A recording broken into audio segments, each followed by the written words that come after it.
School की यादें।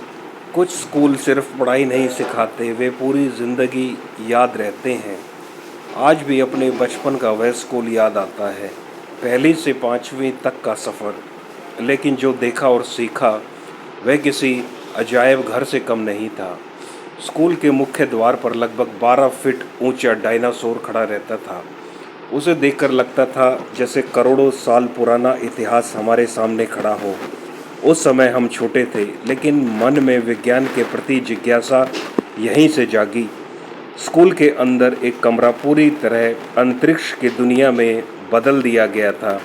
ग्रह, तारे, रॉकेट और ब्रह्मांड के मॉडल देखकर लगता था कि हम धरती से बहुत दूर किसी नई दुनिया में पहुंच गए हैं। विज्ञान वहाँ किताबों में नहीं, आंखों के सामने जीवित दिखाई देता था।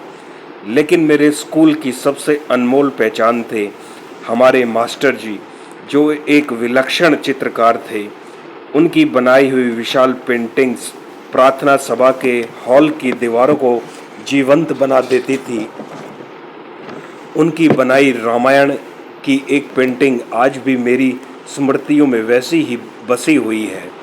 सीता हरण का दृश्य, स्वर्णिम दिव्य रथ में रावण, माता सीता के चेहरे पर करुणा और तेज, रावण के हाथ में तलवार और माता सीता की रक्षा के लिए अपने प्राणों की बाजी लगाते वीर जटायु। उस चित्र में भाव इतने सजीव थे कि लगता था जैसे रामायण का वह क्षण हमारे सामने घट रहा हो। उसे देखकर मन श्रद्धा और भावनाओं से भर जाता था।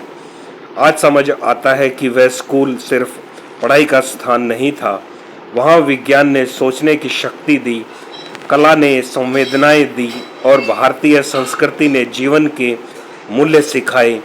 ऐसे गुरु और ऐसा विद्यालय मिलना सचमुच सौभाग्य की बात है। उनकी दी हुई प्रेरणा आज भी मेरे जीवन का अमूल्य हिस्सा है। धन्यवाद।